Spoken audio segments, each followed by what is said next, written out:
and I just love being here. I love being your host here on the David Tillis Show every day, 92.7 FM and 95.3 FM HD4. That's high definition channel 4. I argue that you should love your neighbor and you should buy local. You should be prejudiced as I am for local.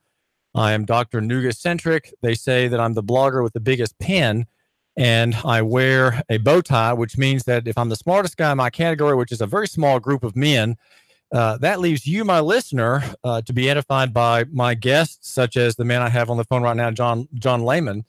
And you can be the smartest guy in your category of neckwear, whether it's an open collar shirt or a regular tie. Maybe you have one of those Texas bolo clasps around your Adam's apple, or maybe you're wearing a T-shirt. So there's 4 categories in which you might find yourself, you, my listener, here on the David Tillis Show, and you, by giving me just 5 minutes of your time, might be the smartest guy in your category. So let's all share the smarts together. And the number is 800-8949. That's 800-8949. We're wanting to hear more about the Anjali Moore petition for a new trial, or petition for throwing out his case. That was this morning, and we have heard about that. I have a story coming out about the Justin Whaley case in Saudi Daisy and the death of James Brumlow. James Brumlow, family man, killed July 3rd. And the man who took his life, an entrepreneur, a cop-connected entrepreneur, has not been charged, has not posted bond or anything like that in a crash, a fatal head-on crash, wrong-way driver on 111, in which Mr. Brumlow perished shortly after the roar of the crashing steel, perished in the hospital, and nothing has happened. Charges are pending. And he had been drinking, according to the police report that Captain Jeff Gann of Saudi Daisy filed with the state government through the Department of Safety and Homeland Security. The name is David Tillis, and we want to hear now about a man who's I'd say he's doing it right. He's doing it right, and I always want to bring to you, my listener, men and women who have had skirmishes with the troopers, right? Skirmishes with the police.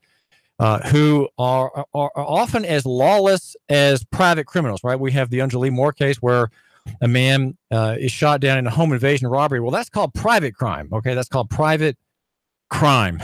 There is also public crime, and there are private gangs in Chattanooga. There are 1 or 2, and a long list of people said to be designated gang members, but there also is gang activity by police. And that is organized. It's for private profit, you could say. It's for maintaining their standing in the community that we have gang activity, and that would be simply violation of the statute, right? If you have violation of statute, if you have actions against the people apart from probable cause, well, guess what? You are effectively on the same level legally and morally as a private hood with his backside showing and a 9mm in his jockstrap. That is kind of a hard thing to recognize. But I'd say that if we hear the Anjali Moore case, there are, with the beating in the police custody, we have something like that. Make a fair comparison. David Tillis. Now, John Lehman is a family man. He's got 3 sons who are grown. They were a homeschool family. He's 50 years old, lives in Prospect, Virginia, which is near Farmville, Virginia. Okay. All right. Well, it's 30 minutes from Appomattox. Does that help? 30 minutes from Appomattox Courthouse, where the Confederate General Robert E. Lee surrendered to General Grant. He and his wife, Rosemary, are prospering as in the remodeling and building field. And he's going to tell us about an encounter he had with state troopers in Prince Edward County about a year ago. So, John, tell my listener what happened and why it is that that the phrase "must request" means something special, in light of the fact that you are charged with obstruction of justice in Virginia. Well, David, I came upon a checkpoint back in February, approximately February this year. And police were stopping everybody on the road and checking their ID, asking for identification. And so, according to our Constitution, The Constitution was written to uphold God's law. And so I just asserted my right to say no, my right to not incriminate myself, my right to privacy, multiple rights. I just said no. I'm not going to tell you anything. I know I don't have to. The Supreme Court has already said that no one has to. There's no crime being committed. There's no crime being thought there's going to be committed. There's no probable cause. There's no reasonable suspicion. I knew all those things.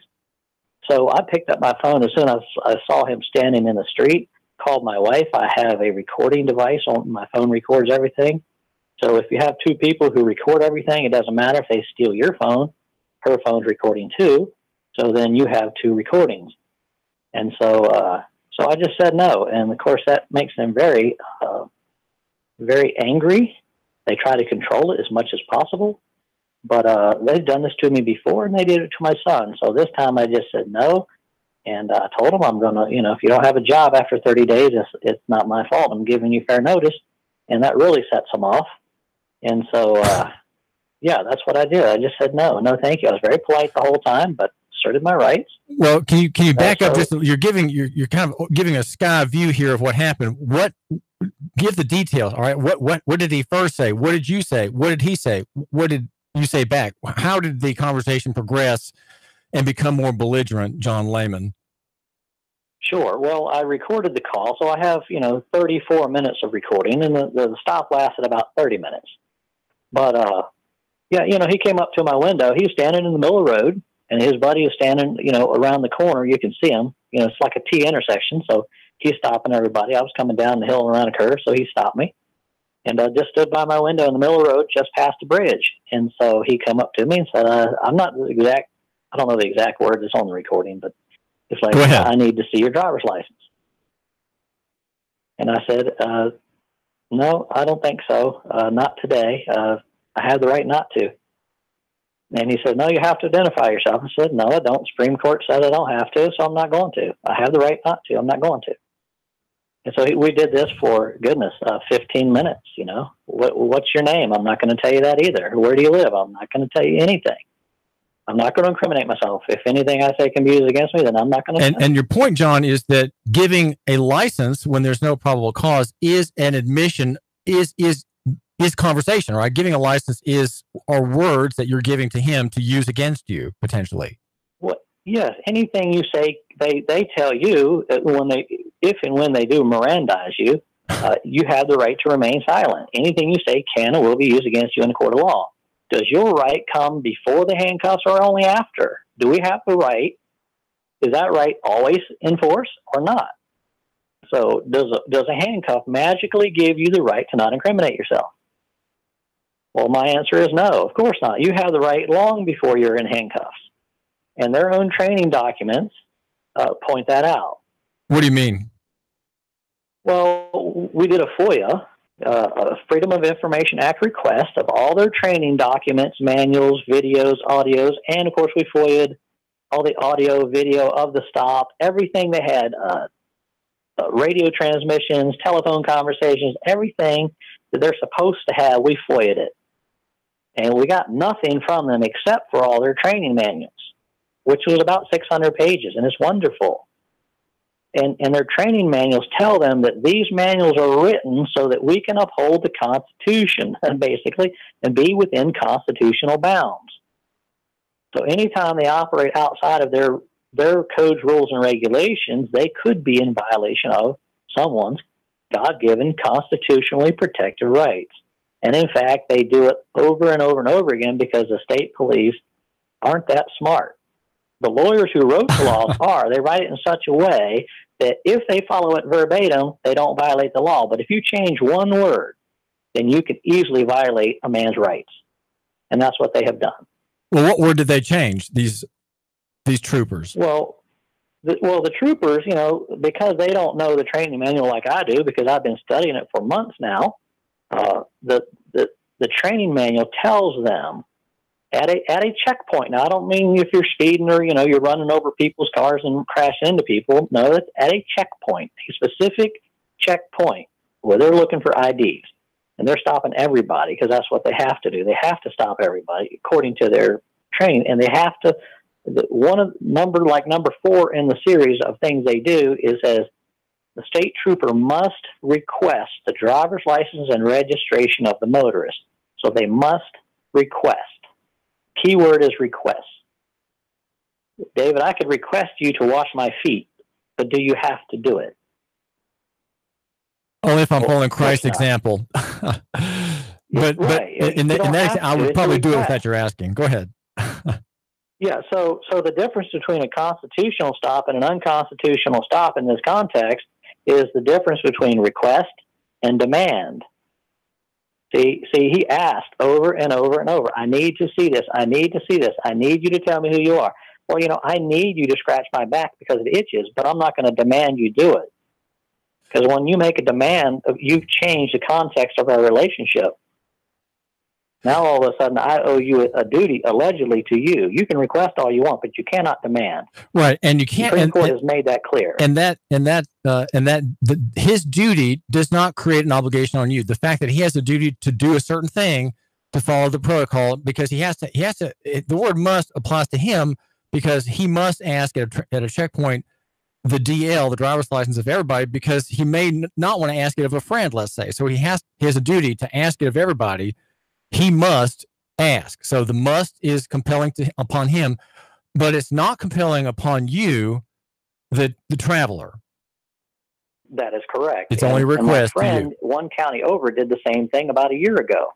He actually had a driver's license. He just said no. In his mind, no, I'm fed up with this Nazi-style checkpoint. This is America. This isn't communist Russia, communist China. He said, no, I'm asserting my constitutional rights. And the deputy, one county over, now it's the same judge in this county, does 5 counties. The deputy reached in, grabbed my friend, pulled him out of the car, put him in handcuffs, and said, "You have no constitutional rights here."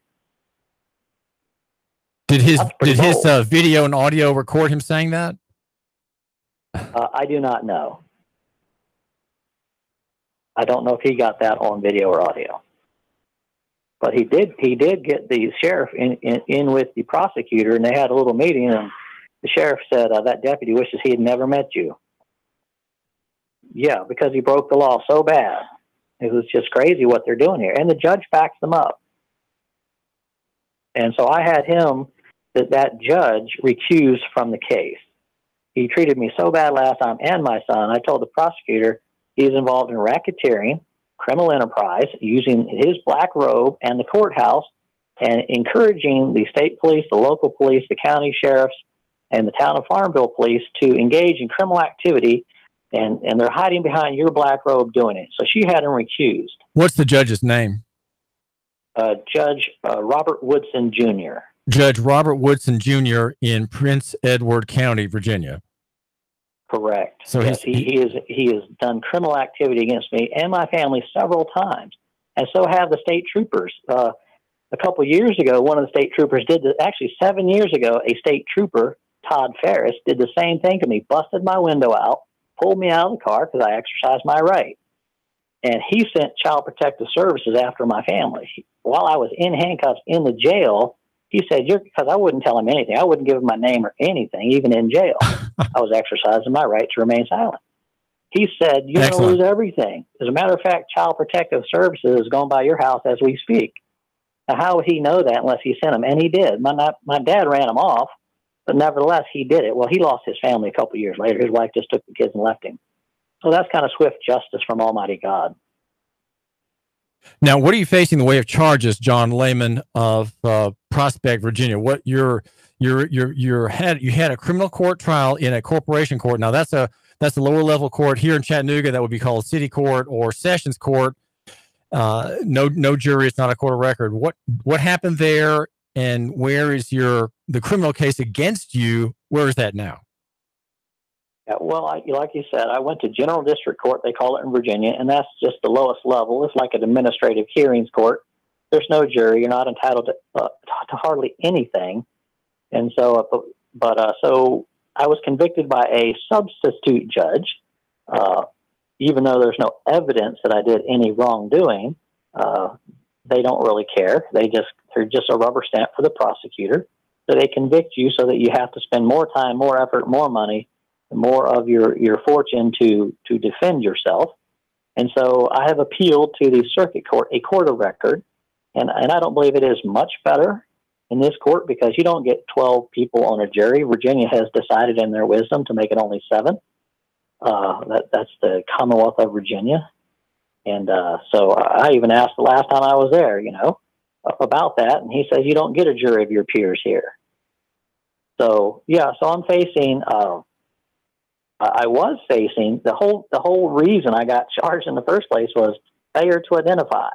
That was the very first thing. Oh, you have to identify yourself. I said, no, I don't.